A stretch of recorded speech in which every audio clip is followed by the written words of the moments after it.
Welcome to MK दोस्तों, channel में आपका स्वागत है। उम्मीद करता हूं बढ़िया पैसा बनाया होगा। अगर आपने मेरे लेवल्स नोट करे थे और उसे ट्रेड करा है और जो डायरेक्शन बताई थी बिल्कुल परफेक्टली वैसे ही चलती हुई लेवल बताए थे, इनफैक्ट वो ओवर अचीव हो गए हैं और उसके ऊपर हम ट्रेड करते हुए नजर आ रहे हैं। बढ़िया पैसा बना नहीं बना है तो अब नोट कर लीजिएगा, कॉपी पेन लेके बैठिएगा, लेवल टू लेवल ट्रेड कीजिएगा तो मैं बता रहा हूँ गारंटेड पैसा बनता है।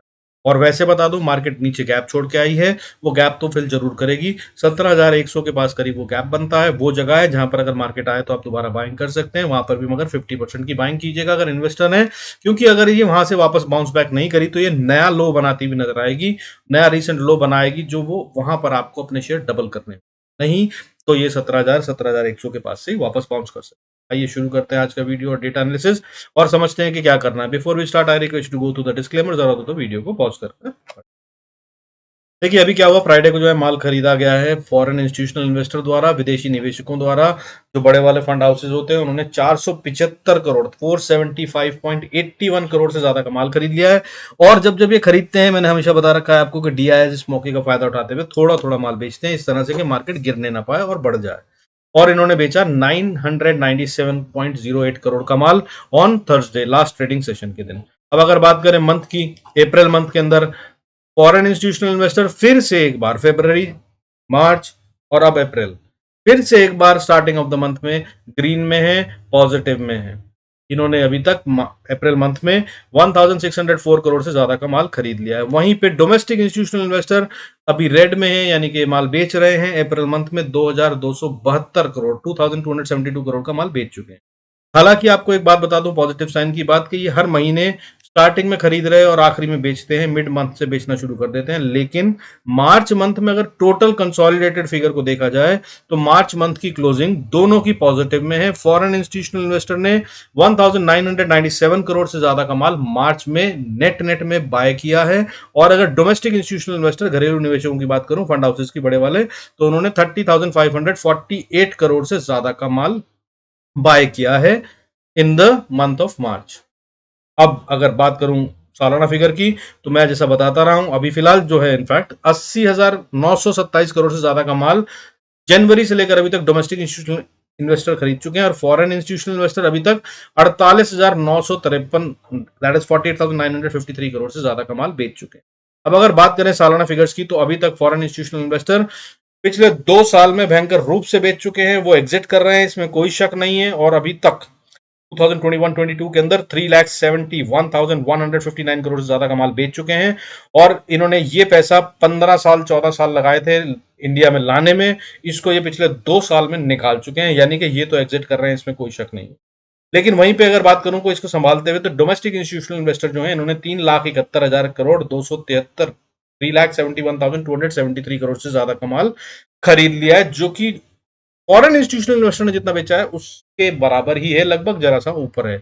तो इस तरह से ये मार्केट हमारी संभली हुई है। तो हमेशा ये होता था अभी तक कि फॉरेन इंस्टीट्यूशनल इन्वेस्टर बेचते थे तो मार्केट गिरती थी धड़ाम से, और जितना माल अभी ये बेच चुके हैं उस हिसाब से मार्केट को शायद 9-10 हजार पे होना चाहिए था, बट ऐसा नहीं हुआ है, क्योंकि डोमेस्टिक इंस्टीट्यूशनल इन्वेस्टर अच्छे से बाय कर रहे हैं। और उसका कारण ये है कि इंडिया में इन्वेस्टमेंट के लिए बहुत सारे लोग म्यूचुअल फंड में लगा रहे हैं पैसा, और जिसकी वजह से इनके पास वो पावर है और ये वो पैसा लगाकर मार्केट को बचाए हुए हैं। और ये अभी और भी लगाएंगे, इसमें कोई शक नहीं है।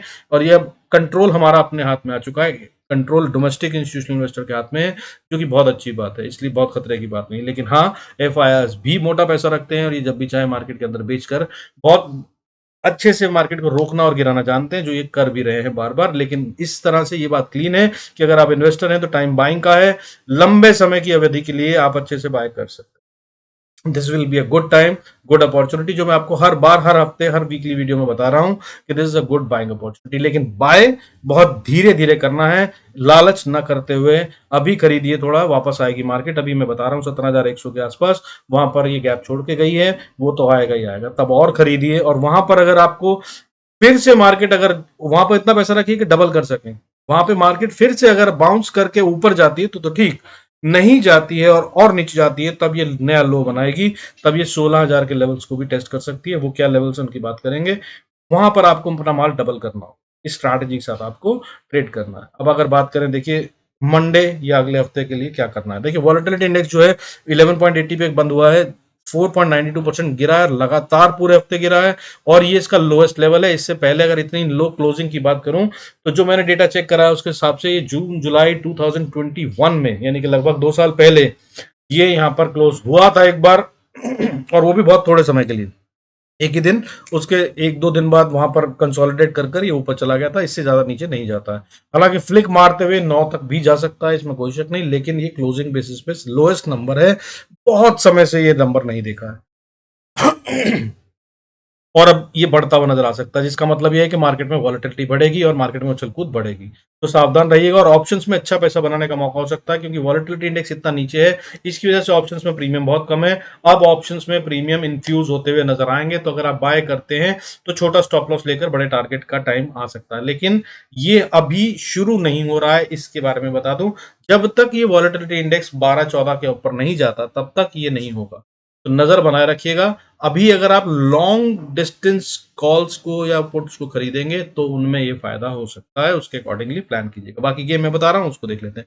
देखिए, अगर अभी बात करूँ लास्ट ट्रेडिंग सेशन जो हमारी एक्सपायरी का दिन था, उस दिन बढ़ने वाले शेयरों की गिनती 1399 थी और गिरने वाले शेयरों की गिनती 673 थी, जो कि लगातार पिछले हफ्ते ऑलमोस्ट सेम ही रही है। हम 1400 शेयर के ऊपर ही बढ़ते हुए नजर आए और 600 550 शेयर के आसपास गिरते हुए शेयर थे, और उस तरह से ये एवरेजिंग थी। टोटल में अगर बोलूं तो नेट नेट में बाइंग का साफ साइन है कि अच्छे से बाइंग हो रही है, लेकिन मार्केट को गिरते हुए दिखाते हैं ये बड़े वाले शेयरों से प्ले अराउंड करके, जैसे कि रिलायंस, इन्फोसिस और HDFC bank, ICICI bank, ये कुल मिलाकर निफ्टी का 40-50% तो कैप्चर कर ही लेते हैं। 40-50 भी नहीं, 70% कैप्चर हो जाता है अगर आप Reliance, HDFC, ICICI bank और एसबीआई बैंक, ऐसे वाले शेयरों को अगर इंक्लूड कर ले तो सिर्फ ये 5-6 शेयरों से गेम खेलते हैं, बाकी सब जगह बाइंग हो रही है।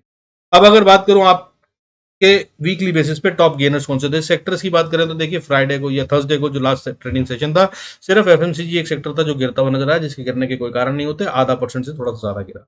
उसके अलावा बाकी सब सेक्टर गिर रहे थे, और ये चिंता का विषय यहां पर यह है कि टॉप में जो बढ़ने वाला सेक्टर था वो था रियलिटी सेक्टर 2.84, जिसके बढ़ने के कोई कारण नहीं है। हालांकि इसके बाद था ऑटो और उसके बाद था फार्मा। अब ये दो सेक्टर, रियलिटी और फार्मा, मुझे लगता है कि आने वाले टाइम में कमजोर हो सकते हैं, इनसे थोड़ा सा दूर रहने की कोशिश की। अब इसके अलावा अगर बात करूं बढ़ने वाले शेयरों की और गिरने वाले शेयरों की, तो टॉप लूजर में शिपिंग कॉर्पोरेशन 32.91% टूट गया है पिछले हफ्ते में, जबकि ये अच्छा शेयर है, इसमें कोई शक नहीं है, लेकिन ये भयंकर रूप से टूटा है। इसके अलावा ओरिएंट इलेक्ट्रिकल्स 13.18%, केपीआईटी 11% से ज्यादा और शॉपर स्टॉप 5% से ज्यादा टूट गए हैं। हालांकि जो हमारे प्रिय अदानी जी हैं उनके शेयरों की बात करें तो अदानी ग्रीन्स करीब 5% टूटा है, और अदानी ग्रीन्स 4.25% और अदानी ट्रांस 5% के करीब टूटा है। इनमें अभी भी उथल पुथल मची हुई है। और अगर बात करूं तो अदानी ग्रीन्स एक अच्छा शेयर हो सकता है, अगर आपको बहुत ही लालच हो, जो कि मैं कह रहा हूं कि अदानी के शेयरों से मैं तो एब्सोल्युटली दूर हूं, मैं नहीं खेल रहा हूं। इनके पास डेप्थ बहुत ज्यादा है, अगर फंडामेंटली देखा जाए तो ये गुड इन्वेस्टमेंट नहीं है, बट जिस तरह का गेम चल रहा है उस हिसाब से अदानी ग्रीन्स अभी भी थोड़ा मजबूत हो सकता है। हालांकि अदानी ट्रांसपोर्ट से मैं फिर भी कहूंगा दूर रहने की कोशिश कीजिएगा, मगर जिस तरह से इसके अंदर स्मार्ट मनी खेल रहा है और इसमें किसी म्यूचुअल फंड ने नहीं खरीद रखा है इस शेयर को, कारण यही है कि वो इसको बढ़िया नहीं समझते हैं। जिस तरह की ग्रोथ है और इंडियन की report and all that stuff, वो आप जानते हैं, चाहेंगे तो बहुत सारे वीडियो मिल जाएंगे यूट्यूब पे, खोज सकते हैं। हालांकि अगर मैं बात करूं बढ़ने वाले शेयरों की, तो इस बार जो चमत्कारी रूप से बढ़ते हुए नजर आए, भयंकर रूप से बढ़े, वो थे धानी सर्विसेज 59.96, यानी कि करीब करीब 60% उठ गया है ये शेयर पिछले एक हफ्ते में। और अगर बात करूं इसके अलावा तो ब्राइटकॉम 39%, टाटा टेली 21.38% और इजी ट्रिप भी 17.92% बढ़ते हुए नजर आई। ये टॉप के स्ट्रॉन्ग शेयर्स थे पिछले हफ्ते के बढ़ने शेयरों में, और इसमें मुझे टाटा टेली अभी भी मजबूत नजर आता है, ये भी और बढ़ता हुआ नजर आ सकता है। अगर आप चाहें तो इसमें गेम खेल सकते हैं। इसके अलावा मारुति एक अच्छे लेवल पे है, आप उसको खरीद सकते हैं। इसके अलावा LIC इंडिया भी एक अच्छे लेवल पे है। इन तीन शेयरों में आप चाहें तो इन्वेस्टमेंट के तौर पे, जो मैंने पहली स्टेटमेंट दी थी कि अभी थोड़ा खरीदिए फिर और थोड़ा खरीदिए, आप इनमें बाइंग कर सकते हैं बहुत अच्छे लेवल्स पे, और ये कमजोर नहीं है और गिरते हुए नजर नहीं आएंगे, बहुत स्ट्रांग है। आने वाले 1 साल के लिए, अगर आप 2 साल के लिए होल्ड करेंगे तो ये बहुत अच्छे 20, 25, 30, 40, 50% तक के रिटर्न देते हुए नजर आ सकते हैं। अब बात करते हैं देखिए ग्लोबल इंडिकेटर्स की, तो अगर मैं बात करूं तो देखिए गोल्ड इस समय 0.56% पे ट्रेड कर रहा है, जो कि बहुत अच्छा लेवल है 60,515 का, यानी कि ये ऊपर को बढ़ता हुआ नजर आ रहा था, इसमें कोई शक नहीं। मैंने पिछले वीडियो में बताया था, वीकली वीडियो अगर आप देखते हैं तो ये मेरा लेवल अचीव होता हुआ नजर आ रहा है। मैंने 60 से 61 हज़ार का लेवल वो हो गया है। अब अगर मैं बात करूँ अगले हफ्ते क्या करेगा, तो अगले हफ्ते देखिए नीचे में जब तक इसने 59,900 को नहीं तोड़ा तब तक ये अभी भी बाय है। जब गिरे तो ध्यान रखिएगा कि ये आप खरीदने की नहीं, अगर इसने 59,900 तोड़ दिया और उसके नीचे ट्रेड करा तो फिर आप इसको 58,670 के लिए शॉर्ट कर सकते हैं। फिर ये वहाँ पर जाकर सपोर्ट लेगा और अगर वहाँ पर भी नहीं रुका तो 58,000 पे सपोर्ट लेगा। हालाँकि अगर ये यहाँ से ऊपर जाता है, स्ट्रॉन्ग रेजिस्टेंस 61,200 पर आती हुई नज़र आ रही है। ये बहुत तेज़ी से और ऊपर जाता हुआ फिलहाल नज़र। सिल्वर की अगर हम बात करें तो इस समय 74,554 पे ट्रेड कर रहा है। मैं फ्यूचर की बात कर रहा हूँ और अगर इसकी बात करें तो मुझे ये दिख रहा है कि ये अभी वापस आएगा, थोड़ा कूल ऑफ होगा शायद और ये 71,900 के लेवल्स को टेस्ट करेगा और उसके बाद दोबारा नई बढ़त दिखाएगा। मैंने 72,000 और 78,000, 76,000 के लेवल दिए थे, तो 72,000 से ऊपर जा चुका है ये, 74,554 पे है और स्ट्रेट लाइन में कुछ नहीं बढ़ता, ध्यान रखिएगा और इसलिए अब ये वापस नीचे आएगा तो ये 71,900 को टेस्ट करता हुआ नज़र आ सकता है। यहाँ से वापस बाउंस करेगा, यहाँ पर आप एक स्टॉप लॉस लगाकर ट्रेड करने की कोशिश कर सकते हैं और अगर ये यहाँ से वापस बाउंस नहीं करा तो वापस में नीचे से 8,850 पे बहुत स्ट्रॉन्ग सपोर्ट है। ये इसको अभी जल्दी से तोड़ता हुआ नज़र नहीं आ रहा या इसको टेस्ट करता हुआ मुझे नज़र नहीं आ रहा। लेकिन एक अच्छा लेवल है, अगर यहाँ कहीं मिले तो बहुत अच्छे से आप इसके अंदर ट्रेड करने की कोशिश कर सकते हैं बाइंग। ऊपर की तरफ में बोलें तो जो मैंने कहा था 78,000 को टेस्ट करेगा तो ये वो लेवल है, आप उसके लिए भी गेम कर सकते हैं। आने ऊपर की तरफ में अगर चलता है तो ये 78,000 के लिए स्ट्राइव करता हुआ नज़र आएगा। अगले हफ्ते भी हो सकता है और अगले महीने भी। अब अगर क्रूड की बात करें तो इसने जो अपना लोअर लेवल रेंज बनाई थी और फिर उसके बाद उसको ब्रेक कर नीचे और गया। अब ये वापस ऊपर की तरफ आ रहा है लेकिन अब ये अपने अपर एंड की तरफ है, वहां से ये वापस रिबाउंड होगा या ये रिवर्सल लेगा, ये देखने की बात होगी। तो लेवल जो है अभी फिलहाल जब तक 64,900 सॉरी 64,000 कह रहा हूँ 6,490 6,490 जब तक नहीं टूटता तब तक इसको सेल करने की कोशिश मत कीजिएगा। ये ऊपर की तरफ में 6,800 तक जा सकता है और अगर यहाँ से ये वापस घूमता है तो वापसी पे आप इसको सेल कर सकते हैं। तब ये नीचे 68,000 6,800 फिर 6,490 और उसके बाद 5,950 और उसके बाद 5,500 तक को टेस्ट करता हुआ नज़र आ सकता है। हालाँकि अगर ये वहाँ से बाउंस नहीं करा 5,500 से तो ये 5,100 तक भी जा सकता है। इस तरह से गेम प्लान कीजिएगा। तो मैं क्या कह रहा हूँ, क्रूड में बाइंग का सीन अभी नहीं बनता है, इसके अंदर में ये नीचे की तरफ जाता है। हालाँकि ऊपर के लिए अभी इसमें ₹200 की गुंजाइश दिखती है कि और जा सकता है, लेकिन बेटर होगा उस ₹200 के चांस में रिस्क रिवॉर्ड ना खेलते हुए नीचे की तरफ देखें, क्योंकि अगर ये वहाँ से वापस घूमा, हो सकता है यहीं से घूम जाए, अगर नहीं तो थोड़ा और ऊपर जाकर नीचे घूमे, तो ये नीचे में काफ़ी अच्छे लेवल्स 6, 700, 800, 900 तक के गेम देते हैं। अब अगर इसके अलावा बात करें सिंगापुर निफ्टी की तो देखिए एसजीएक्स निफ्टी जो है इस समय पे 17,725 पे है, जो कि हमारे लिए पॉजिटिव है क्योंकि निफ्टी हमारा जो क्लोज हुआ है 17,600 पे के करीब क्लोज हुआ है 599 पे और वहां से ये थोड़ा ऊपर दिख रहा है, ज़्यादा बढ़त नहीं थी हालांकि, लेकिन ये अभी भी मजबूती और ग्रीन में ही दिख रहा है। तो ये अभी दिखा रहा है कि मार्केट और हो सकता है ऊपर जाए और हो सकता है कि मंडे को हम थोड़ा सा और ऊपर बढ़े और उसके बाद फिर वापस गिरावट दिखे। इस तरह का गेम हो सकता है, स्टार्टिंग में ऊपर बढ़त दिख सकती है। डेटा भी ऑप्शन चेन का इसी तरह बना हुआ है कि मार्केट और थोड़ा ऊपर जा रही है, लेकिन ऊपर मैं फिर से वही रिस्क रिवॉर्ड की बात करूंगा कि ऊपर में मामला टाइट है, नीचे में ज़्यादा बड़ा एरिया है और काफ़ी टाइम से बढ़ रही है, लगातार 5 दिन से बढ़ती हुई नजर आ रही है मार्केट। तो हो सकता है अभी करेक्शन दे और देनी ही चाहिए, एक हेल्दी साइन होता है, उसके बहुत आसार हैं और उसकी तैयारी में आप। हालाँकि जो कारण है जिसकी वज़ह से मार्केट लगातार बढ़ रही है, उसका कारण है यूएस डॉलर का गिरना। डॉलर की कीमत में अगर रुपए की वैल्यू को देखें तो अभी इस समय 81.88 पे चल रहा है। मैंने जो पिछले हफ्ते लेवल बताया था उसके मुताबिक में मैंने बोला था 81.20 के अगर ये नीचे आ जाता है, तो ये हमारी मार्केट को बहुत स्ट्रॉन्ग स्ट्रेंथ दे सकता है। इस पे नज़र बनाए रखिएगा। अगर ये 81.20 के नीचे ट्रेड करने लगता है, जो कि अभी काफ़ी दूर है 81.88 पे यानी कि 81.90 पे है। 70 पैसे टूटना कम नहीं होता है। 70 पैसे अगर ये और नीचे चला जाता है तो ये मार्केट को डेफिनिटली सपोर्ट करते हुए 19,000 के पार ले जाएगा। मैं बता रहा हूँ आपको, नज़र रखिए, बहुत इंपॉर्टेंट। वॉलेटिलिटी इंडेक्स और यूएस डॉलर ही हैं पिछले करीब काफ़ी समय से और आगे भी ड्राइव करते हुए नज़र आए मार्केट को।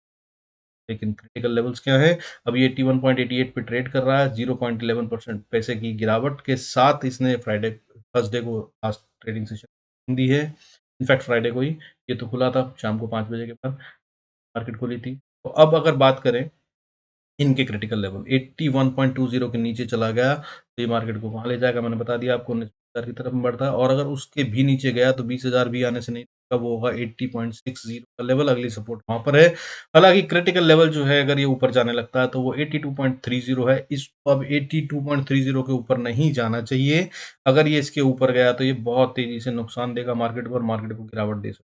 और इसके ऊपर में स्ट्रॉन्ग एंड क्रिटिकल लेवल जिसके पार अगर ये गया तो फिर मार्केट में बड़े-बड़े नीचे गिरावट आ सकती है, वो है 83.36 नोट कीजिएगा। तो रेजिस्टेंस के लेवल्स जो हैं वो 82.30 और 83.36 हैं और सपोर्ट के लेवल जो हैं वो 81.20 और 80.60 स्ट्रॉन्ग लेवल्स हैं, इनके पार जाता है। हालाँकि मुझे बहुत चांसेस दिख रहे हैं कि ये 81.20 तक भी ना जाए और 81.50 से ही वापस बाउंस लेकर बढ़ता हुआ। अगर बात करें लेवल्स की, तो क्रिटिकल लेवल्स जो हैं आपके निफ्टी के लिए, इनकी सपोर्ट और रेजिस्टेंस की बात कर लेते हैं। देखिए निफ्टी के अंदर अगर हम बात करें, स्पॉट की बात कर रहा हूँ, 17,975 17,975 एक स्ट्रॉन्ग रेजिस्टेंस है। हालाँकि अगर यहाँ तक गया निफ्टी, हो सकता है अगले हफ्ते जाए, तो ये बहुत चांसेस हैं कि यहाँ से रिवर्सल ले, लेकिन अगर यहाँ से नहीं लिया तो 18,150 जब यहाँ पहुँच जाएँ तो आपने अगर कुछ ले रखा हो तो अपने प्रॉफिट्स को बुक कर लीजिएगा। इस लेवल पर मार्केट को कंसोलिडेट करना ही होगा अगर ऊपर भी जाना है तो। तो ये वो लेवल होगा जहाँ पर ये रेजिस्टेंस फेस करेगा और नीचे की बात करें अगर तो 17,370 जब तक इंटैक्ट है, सेल करने की कोशिश कीजिएगा। 17,370 is a very strong support. बाकी ट्रेडिंग और स्कैल्पिंग दिन में जब मर्ज़ी जैसे मर्ज़ी कर सकते हैं, उसके लिए हम चार्ट पे देखें। हालाँकि अगर 17,370 को तोड़ दिया तो अगला सपोर्ट का लेवल 16,350 है, जिस पे मैं कह रहा हूँ कि आपको दोबारा से अगला लेवल जिस पे बाइंग करनी है। अगर ये 17,370 को तोड़कर नीचे जाता है तो फिर 16,350 से पहले कोशिश मत कीजिएगा। हालाँकि 17,100 पे पहली बाइंग बनती है, जो 50% से ज़्यादा मत कीजिए। मैं ये बोल रहा हूँ क्योंकि वहाँ पर अगर ये बाउंस कर गया, सेम डे में नीचे गया और वापस आ गया तो बहुत अच्छा होगा, नहीं तो ये 16,350 के लिए अपनी जर्नी शुरू कर देगा और अगर 16,350 को फिर और भी खतरनाक लेवल है जो नीचे की तरफ आएँगे, नया लो बनाता हुआ, वो हम ज़रूरत होने पर अगले वीडियो में बैंक निफ्टी की अगर हम बात करें तो 41,980 बहुत ही क्रिटिकल एंड इंपॉर्टेंट रेजिस्टेंस है। इसको ये पार करता हुआ नज़र नहीं आएगा, लेकिन जितना दम अभी तक लगाया है बैंक निफ्टी ने वो कम है। ये अगर लगाने पे आया तो ये बहुत बड़े-बड़े मूव देता है। तो 41,980 को नज़र में रखिएगा। इसके ऊपर अगर ये ट्रेड करे या खास तौर पे क्लोजिंग दे दे, तो फिर ये जा रहा है 43,050 के पास। उसके लिए आप गेम खेल सकते हैं। वहाँ पे कोशिश कीजिएगा कि आप बड़ी वाली पोजीशन बना सकें और सपोर्ट की बात करें तो 40,500 एक सपोर्ट है बहुत ही स्ट्रांग वाली, जिसको ये अभी तोड़ता हुआ नज़र नहीं आ रहा है मुझे लग रहा है ये इसके ऊपर ही है और जब तक ये इसके ऊपर है तब तक उम्मीद कायम है कि ये बैंक निफ्टी अब और ऊपर की तरफ जाता हुआ नज़र आए। हालाँकि मैं फिर बता दूँ, मंडे को मुझे साफ-साफ दिख रहा है कि करेक्शन आएगी और बहुत जल्दी ही आ रही है और ज़्यादा बड़ी होगी कि नहीं, वो जो डेटा बनेगा उसके हिसाब। हालाँकि ब्रेकआउट पॉइंट होगा अगर नीचे की तरफ गया तो 38,350 को नोट कर लीजिए। अगर इसको तोड़कर नीचे ट्रेड करने लगा तो फिर समझ लीजिएगा कि हम नया लो बनाएँगे, बैंक निफ्टी में नया लो आ सकता है। हालाँकि उसके बाद अगली सपोर्ट जो होगी वो 37,700 पे होगी। आइए बाकी चार्ट पे चलते हैं और डिस्कस कर लेते हैं कहाँ पे एंट्री कहाँ exit. Before we go there I request to go through the disclaimer as per SEBI norms. जरूरत हो तो वीडियो को पॉज कर देखिए। अभी ये निफ्टी का चार्ट है, निफ्टी का स्पॉट का चार्ट, ये एक चैनल में चल रही है निफ्टी, ठीक है। लगातार आप देख पा रहे होंगे ऊपर जाती है नीचे आती है उस तरह से। इसने ये चैनल का ब्रेकआउट अभी दे दिया है, क्लोजिंग बेसिस पे दे दिया और दो क्लोजिंग हो गई हैं। अगर आप मेरे पुराने सब्सक्राइबर हैं और या स्टूडेंट हैं तो आपको मालूम है मैं क्या कहता हूँ, डबल कंफर्मेशन जरूरी होती है। हमारे पास एक कंफर्मेशन कॉल होनी चाहिए। तो ये ब्रेकआउट दे चुका है इस चैनल का और उसके बाद अब एक और कैंडल आ गई जिसे कंफर्मेशन कैंडल कहते हैं। तो अब ये ऊपर जाने की तैयारी में है, इसमें कोई शक। लेकिन अगर ये नीचे आया तो इसको यहीं से वापस बाउंस कर लेना चाहिए और मुझे जो दिख रहा है वो ये इसी चैनल के पास आते हुए 17 अप्रैल के आसपास ये इस लेवल को टेस्ट करेगा, जो कि होगा 17,200 300 का लेवल। यहाँ से ये वापस बाउंस करता हुआ नजर अगर ये यहाँ नहीं करेगा तो इम्पोर्टेंट लेवल ये है। यहाँ पर ये फिर मई या अप्रैल में आता हुआ नजर आ सकता है, अप्रैल एंड में या मई 3 तारीख को, जहाँ पर ये 17,200 के लेवल को टेस्ट करेगा और फिर यहाँ से वापस। मैं क्या कह रहा हूँ, अगर ये अगले हफ्ते आता है और टेस्ट करता है तो ये करीब करीब 17,450 से वापस बाउंस कर जाना चाहिए। तो ये और ऊपर जा रहा है और ये कंफर्मेशन हमारी हो गई है कि मार्केट ऊपर जा। लेकिन अगर ये यहाँ नहीं आता और साइडवेज चला जाता है तो ये 3 मई तक प्रोबेबिलिटी है कि 17,200 या 100 के तक ये आए। ये एक क्लस्टर बना हुआ है, ये एरिया के अंदर जब भी मार्केट आएगी, अगर आप इस बॉक्स को देख पा रहे हैं, मेरा बॉक्स बना हुआ है, ये वाला जो बॉक्स बनाया है ये इस एरिया में बाइंग है 17,196 से शुरू कर नीचे जो सपोर्ट का लेवल है, जिस गैप की मैं बात कर रहा हूँ, इस गैप को फिल करने में ज़रूर आएगी, वो है 17,090 का। 17,090 से लेकर 17,190 का एरिया है जो बाइंग एरिया बनता है। अगर ये यहाँ पर इसको जब भी फिल करने आए, और ये आएगी ज़रूर, ठीक है? कभी भी गैप छोड़कर मार्केट नहीं जाती है। मार्केट हमेशा गैप फिल करती है ऊपर जाने के मामले में। नीचे की तरफ में कभी तो छोड़ दे, क्योंकि वो तो आज नहीं तो कल पूरा होना ही है। तो इस तरह से ये गैप फिल करने आएगी, जब फिल करने आए तब आप बाय कीजिएगा। ये पहला लेवल है, तो बहुत हाई प्रोबेबिलिटी है कि यहीं से वापस ऊपर चली जाए। तब ये हायर लो बनाने का पैटर्न शुरू करेगी और ये फिर ऊपर जाएगी। इस तरह से मार्केट चलती है, बिल्कुल वो करेगी अगर ये इसको ऊपर भी जाना है तो। हालाँकि अभी फिलहाल ऊपर जाते हुए में ये 17,684 तक जा सकती है। आया था जो वहाँ पर, वो मैं चार्ट के साथ आपको दिखा रहा हूँ, और यही है बैंक निफ्टी में। देखिए बैंक निफ्टी में भी गेम सेम चल रहा है, और ये इसने ब्रेकआउट नहीं दिया है, अभी ये यहाँ पर अटका हुआ, और मैंने ये टारगेट दिया था 41,200 के आसपास का मैंने टारगेट दिया था, इसने इसको टच कर लिया। ताकि मैंने कहा था कि 41 तक पे भी जा सकता है, ये वहाँ गया है, और 41,000 या 41,500 से वापस घूमेगा। अब ये उसी लेवल पे क्लोजिंग देके बैठा है, और यहाँ से अगर ये वापस घूमता है तो ये नया लो बनाने के लिए यहाँ तक आता हुआ है, जो मुझे लग रहा है 19-20 अप्रैल तक शायद बनेगा। अगर वो बनता है तो वो 38,300 का एरिया होगा जहां पर वापस बाय कर सकते हैं। आइए अब लेवल्स की बात कर लेते हैं। लेवल्स नोट कर लीजिए, कैसे ट्रेड करना है और कहाँ पे ट्रेड करना है। तो निफ्टी के जो इंपॉर्टेंट एंड क्रिटिकल लेवल्स हैं, देखिए निफ्टी अभी जहां पर बैठा है, अगर इसको ऊपर जाना है तो, हालांकि मैं जो बता दूं, अगर इसने ये ब्रेकआउट दे दिया है तो का लेवल जो है सीधे सीधे ये टारगेट बनता है 18,160 तक निफ्टी जा रहा है। ठीक है, अब लेवल्स की बात कर लेते हैं। अगर ऊपर जाना है तो एक छोटी सी रेजिस्टेंस जो आती है वो 17,624 पे आती है, और अगर उसको पार कर लिया तो फिर 17,677, 677, दैट इज 680-70। और उसके बाद अगर वहां से पार कर लिया तो फिर एक बहुत ही अच्छा स्ट्रॉन्ग लेवल है 17,800, 820 का। इसको ये पार करने में टाइम लगाएगा। यहाँ से अगर ये पार करके ऊपर क्लोजिंग देने लगता है तो ये बहुत स्ट्रॉन्ग सपोर्ट बन जाएगी। फिर ये वो लेवल होगा जिसको चाहिए, और हम इसकी सपोर्ट लेकर फिर हर बार बाय का ट्रेड लेंगे। और अगर इसके ऊपर चला जाए तो फिर अगली रेजिस्टेंस जो आएगी वो 17,965 पे आएगी अगले हफ्ते के लिए। और उसके बाद फिर मैंने जैसे बताया 18,160-70 का एरिया है जहां पर आकर अटक जाए। हालांकि अगर इसके भी ऊपर चला जाए तो वो 18,260 का लेवल, 270 का लेवल है। इसके ऊपर जब निफ्टी क्लोजिंग देना शुरू कर दे तो फिर समझ लीजिएगा और 300 पॉइंट का गेम तो बहुत झटके में आएगा, और उसके बाद फिर हम 19,000 और 20,000 की तरफ जा सकते हैं। हालांकि फिलहाल ये होता हुआ नजर नहीं, में भी टाइम लगेगा। अब नीचे की बात कर लेते हैं। अगर निफ्टी की नीचे की बात करूं तो बहुत ही अच्छी स्ट्रॉन्ग सपोर्ट जो बनती है वो बनती है 17,500 पे। 17,000, 450, 500 को ये तोड़ता हुआ नजर नहीं आ रहा है। इसको अगर नहीं तोड़े तो ये बाय में ही है। हालांकि 430 है वो लेवल, जिसको अगर इसने तोड़ दिया तो ये नीचे जा रहा है, उसको कर लीजिए। और उसके बाद एक स्ट्रॉन्ग सपोर्ट जो बनती है जहां से बहुत हाई प्रोबेबिलिटी है ये बाउंस करेगा, वो है 17,360-70 का एरिया। और अगर इसको तोड़ दिया तो अगली सपोर्ट जो बनती है 17,300 पे बनती है। और अगर इसको भी तोड़ दिया तो जो मैंने बताया है वो 17,200 से लेकर 17 का एरिया, क्योंकि अगर आप चाहें तो बाइंग करने की कोशिश कर सकते हैं। इसका वेट करें, यहाँ पे मार्केट जरूर आएगी। आज कल परसों, एक बात कब आएगी कह नहीं सकता, लेकिन जब भी आएगी आएगी जरूर। और यहाँ पर बाय बनेगा, और ये ज्यादा देर नहीं लगाएगी, महीने भर के अंदर ये जरूर आएगी यहाँ पर। हालांकि आने को ये अगले हफ्ते ही आ भी सकती है। तारीखें बताइए, उनको नोट किया होगा आपने, तो वो टाइम साइकिल के हिसाब से वहां पर वो दिखना चाहिए। बाकी 17,042 will be a strong support, good support. उसके बाद अगली सपोर्ट 16,938, और उसके बाद 16,900 से 850 का एरिया है जो बहुत ही क्रूशल एंड क्रिटिकल लेवल है। इसको निफ्टी ने जिस दिन तोड़ा तब समझ लीजिएगा नया लो, रिसेंट लो बनाने वाली है। और फिर उसके बाद हम 16,700, 16,600 और 538, 358, 183, 1600, और उसके बाद तो फिर 15,000 के रेंज ही पहुंचते हुए नजर आ सकते हैं। ये होंगे लेवल्स ट्रेड फॉर नेक्स्ट हफ्ता। अगले बात करें बैंक निफ्टी की, ऐसे ही तो बैंक निफ्टी का देखिए मैंने ये टारगेट दिया था, इसने इस टारगेट को ऑलमोस्ट अचीव कर लिया है। और अगर अब बात करूं कि अगर इसने ये ब्रेकआउट दिया तो, जो कि इसने अभी तक नहीं दिया है, निफ्टी दे चुका है, बैंक निफ्टी ने अगर इस चैनल का ब्रेकआउट दिया तो इसकी जो बनती है एरिया वो बनता है करीब करीब, और 1,000 पॉइंट ये आराम से वहां से दे देगा। ये बनेगा इसका टारगेट फिर जो नियर टर्म के लिए वो बनेगा ये। तब ये जाता हुआ नजर आ सकता है 43,500 तक। वहां पर जाकर ये स्ट्रॉन्ग रेजिस्टेंस फेस करेगा, उसके लिए ट्रेड कर सकते हैं अगर ये ब्रेकआउट दे देता है। अगर 2 दिन क्लोजिंग ये इस लेवल के ऊपर दे देता है, यानी कि अभी की क्लोजिंग नोट कर लीजिएगा, इस क्लोजिंग के ऊपर 2 दिन अगर ये क्लोजिंग दे देता है, इतने पे भी दे देता है, तो भी फिर बैंक निफ्टी जा रहा है 43,500 के लिए आप गेम कर सकते हैं।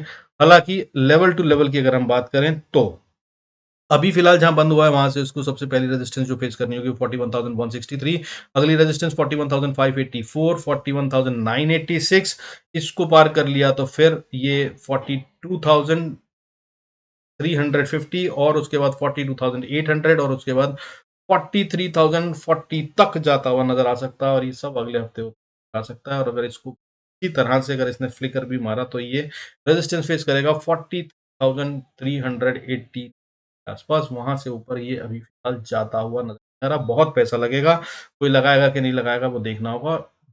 रहिएगा, मैं रोज वीडियो नहीं देता हूं, जब दूंगा अगर जरूरत और होगी इंपॉर्टेंट होगा कोई क्रिटिकल डेटा चेंज होगा तो। बाकी टेलीग्राम पे आप ज्वाइन कर सकते हैं, लिंक डिस्क्रिप्शन में होगा, वहां पर मैं बताता हूँ क्या डेटा में चेंज हो रहा है, इंट्राडे में ही क्या गेम बदल रहा है, किस तरफ डायरेक्शन है अगली सब कुछ बताता हूँ। ट्रेड वहां मैं कभी कभी ही करवाता हूँ, जब बहुत सारे स्टूडेंट्स कर देते हैं तब मैं कभी कभी दे देता हूँ, अदरवाइज मैं वहां पर ट्रेड नहीं। डायरेक्शन मगर बिल्कुल क्लीन बताता हूँ, डेटा क्या बन रहा है वो बताता हूँ, मार्केट कहाँ घूम रही है, कहाँ ट्रैपिंग हो रही है, सब कुछ क्लीन क्लियर, सपोर्ट रेजिस्टेंस सब कुछ बताता हूँ। आप चाहें तो वहां आ सकते हैं। बाकी अब नीचे की बात कर लेते हैं। अगर बैंक निफ्टी नीचे आता है तो देखिए सपोर्ट 40,740 पे है, इसको ये जब तक ब्रीच नहीं करता तब तक ये मजबूत और ऊपर की तरफ जाने की कोशिश कर रहा है, हो सकता है यहाँ तक आकर ट्रेस कर दोबारा ऊपर। इसके बाद अगली सपोर्ट आएगी 40,560 के आसपास, और इसको तोड़ दिया तो फिर 40,240 को अगर तोड़ दिया तो फिर 39,960, और यहाँ से ये क्रिटिकल एरिया शुरू हो जाता है। उसके बाद अगली सपोर्ट है 39,800 830 किया, और इसके बाद इंपॉर्टेंट एंड लास्ट वाला सीन वो 39,600 का मान लीजिए। इसको जब तक भी बैंक निफ्टी नहीं तोड़ रहा है तब तक इसको बाय ही करने की कोशिश करिएगा हर डिप पे, अब ये चांसेस हैं कि ऊपर जाए। हालांकि अभी इसने ब्रेकआउट नहीं दिया है, सो अभी जब तक ये ऊपर ब्रेकआउट ना दे दे तब तक सेल ही करना है। लेकिन अगर ये ब्रेकआउट दे दे अगले हफ्ते में, अगले दिन क्लोजिंग मंडे को ऊपर अगर हो जाती है, निफ्टी ने दे दिया है ब्रेकआउट, तो फिर आप इसको बाय ही करिएगा, सेल मत करिएगा। लेकिन अगर ये नहीं देता है और नीचे क्लोज होता है तो फिर इस पॉइंट के लिए गेम करिएगा, फिर ये 39,620 को छूने आएगा और फिर लेवल्स जो बताए हैं उनके हिसाब से सेल का ट्रेड बनेगा। और अगर इसके अलावा बात करूं और नीचे की, अगर इसको तोड़ दिया तो फिर ये उम्मीद तोड़ चुके हैं हम। फिर उसके बाद ये आखिरी झटका यानी कि फ्लिकर लेकर अगर 39,400 के पास से झटका मार के ऊपर चला गया तो बहुत अच्छा, नहीं तो फिर ये नीचे आ रहा है। अगली सपोर्ट जो बनेगी वो 38,890, और अगर इसको तोड़ दिया तो फिर 38,400, और उसके बाद फिर 37,100 तक ये जाता हुआ नजर आ सकता है अपना न्यू बनाने के लिए। हालांकि मेरे हिसाब से अगर ये वहां तक आया तो नीचे का टारगेट जो मेरा बनता है वो 37,730। तो इस तरह से इसको आप ट्रेड कर सकते हैं। With this I conclude this video. Thank you so much for staying connected. God bless us all. बाकी कुछ वीडियोस में कुछ इन्वेस्टमेंट के और शेयर जो अभी 3 बताए इसमें वीडियो में, और इसके अलावा अगर आपको और चाहिए हो तो मैं वहां पर टेलीग्राम पे डालता रहता हूँ। पिन मैसेज चेक करना मत भूलिएगा, वहां पर काफी काम के मैसेज होते हैं, बहुत कम करता हूँ लेकिन हो सकते हैं। कौन सा शेयर कब खरीदना है, कहाँ खरीदना है, क्या सर्विसेज है, क्या सब कुछ है, वो सब वहां पिंड है। विद दिस भाई, thank you for staying connected. God bless us all. See you in next video. मैं रोज रोज वीडियो नहीं देता हूं, अब कब दूंगा वो देखने, सब्सक्राइब कर लीजिएगा, जब आएगा तो जरूर देखिएगा। With this see you in next video.